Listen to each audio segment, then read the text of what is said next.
കേരളത്തിന്റെ വിദ്യാഭ്യാസ മാതൃക ലോകമെമ്പാടും ചർച്ച ചെയ്യപ്പെടുമ്പോഴും സംസ്ഥാനത്തെ പൊതുവിദ്യാഭ്യാസ രംഗത്തു നിന്നും ആശങ്കയുണർത്തുന്ന ചില കണക്കുകൾ പുറത്തു വരികയാണ്. കഴിഞ്ഞ 5 വർഷത്തിനിടെ കേരളത്തിൽ എത്ര സ്കൂളുകൾ പൂട്ടിപ്പോയിട്ടുണ്ടെന്ന് നിങ്ങൾക്കറിയുമോ? നിങ്ങൾക്കെന്നല്ല, ഈ കണക്കുകൾ കേരളത്തിലെ നിയമസഭാ സാമാജികർക്ക് പോലും അറിയില്ലെന്നതാണ് വസ്തുതകൾ പറയുന്നത്.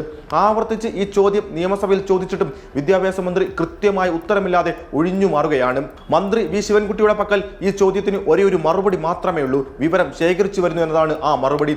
എന്ത് ചോദിച്ചാലും അസ്സലാമു അലൈക്കും വാലൈക്കും അസ്സലാം എന്ന നാടോടിക്കാറ്റ് സിനിമയിലെ ഡയലോഗ് പോലെയാണ് ഈ ചോദ്യത്തിന് മന്ത്രിയുടെ കയ്യിലെ ഉത്തരം. മാസങ്ങൾ പിന്നിട്ടിട്ടും പൂർത്തിയാക്കാത്ത ഈ വിവരശേഖരണത്തിന് പിന്നിലെ സത്യാവസ്ഥ എന്താണ് പരിശോധിക്കാൻ നമുക്ക് വിശദമായി. കുറുക്കോളി മൊയ്തീൻ MLA നിയമസഭയിൽ ഉന്നയിച്ച ചോദ്യങ്ങൾ വളരെ വ്യക്തമായിരുന്നു. 2016 മുതൽ സംസ്ഥാനത്ത് എത്ര സർക്കാർ എയ്ഡഡ് സ്കൂളുകൾ പൂട്ടി? നിയോജക മണ്ഡല അടിസ്ഥാനത്തിലുള്ള കണക്കുകൾ ലഭ്യമാണോ?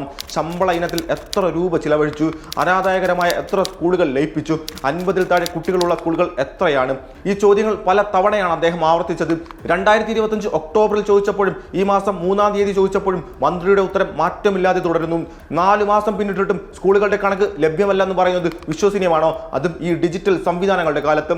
ഈ ചോദ്യത്തിന് വിദ്യാഭ്യാസ വകുപ്പ് മറുപടി നൽകാൻ മടിക്കുമ്പോഴും സംസ്ഥാനത്തിന്റെ സാമ്പത്തിക സർവേ റിപ്പോർട്ട് ചില സത്യങ്ങൾ നമ്മോട് വിളിച്ചു പറയുന്നുണ്ട്. പൊതുവിദ്യാഭ്യാസ ഡയറക്ടറേറ്റ് നൽകിയ വിവരങ്ങൾ പ്രകാരം സ്കൂളുകളുടെ എണ്ണത്തിൽ കുറവ് സംഭവിച്ചിട്ടുണ്ട് എന്നത് യാഥാർത്ഥ്യമായ ഒരു കാര്യമാണ്. കണക്കുകൾ ഇങ്ങനെയാണ് കേട്ടോ. 2021-22 കാലയളവിൽ കേരളത്തിൽ സർക്കാർ എയ്ഡഡ് അൺഎയ്ഡഡ് മേഖലകളായി 12,972 സ്കൂളുകൾ ഉണ്ടായിരുന്നു. 2024-25 കാലയളവിൽ ഈ സംഖ്യ 12,945 കുറഞ്ഞു. അതായത് കഴിഞ്ഞ 4 വർഷത്തിനിടെ മാത്രം സംസ്ഥാനത്ത് കുറഞ്ഞത് 27 സ്കൂളുകളാണ്. ഇതിൽ 10 എയ്ഡഡ് സ്കൂളുകളാണ്. 2016 മുതലുള്ള കണക്കുകൾ പരിശോധിച്ചാൽ സ്കൂളുകളുടെ എണ്ണത്തിൽ 36 എണ്ണത്തിന്റെ കുറവുണ്ടായതായാണ് നമുക്ക് മനസ്സിലാക്കാൻ സാധിക്കുന്നത്.